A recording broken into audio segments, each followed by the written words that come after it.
مساء الخير، مساء الفل. انا جيت هنا الصبح بعد الصلاة عشان اقعد هنا شوية، ساعتين كده او ساعة في وسط الجمال ده والحلاوة دي. فانا قلت اجي هنا عشان امتعكم بالجو وال والزرع والبسين والحاجات الجميلة دي. شايفين؟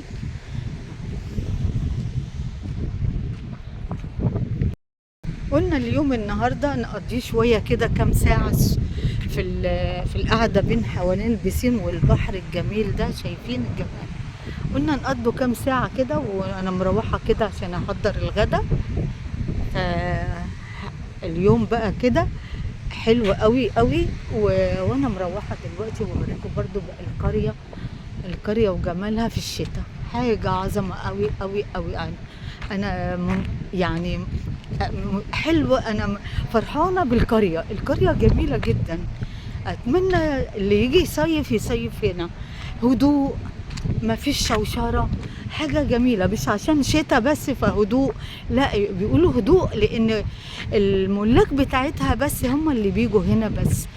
قليل اللي بيأجر، قليل اللي بيأجر.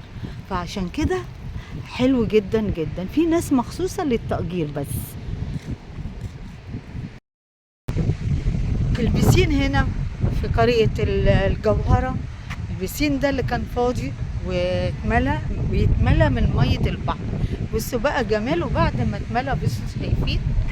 حاجة جميلة جدا. عايزة انزل بس الجو مش هيساعدني. الجو حلو، جميل الجو. شوفوا بيقولوا في عاصفة بس برضو هنا في منتهى الجمال. شايفين البسين وجماله؟ شايفين؟ ايه رأيكم في الجمال ده؟ حاجة عظمة. هنا كده بقى احنا كده يعني مروحين خلاص. قضينا ساعتين في الجو الحلو.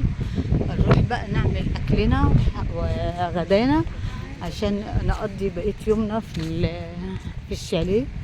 واقول لكم الى اللقاء في فيديو جديد في مطبخ ماما سوسو. باي باي. يلا باي باي يا باشا. يلا حبيبتي.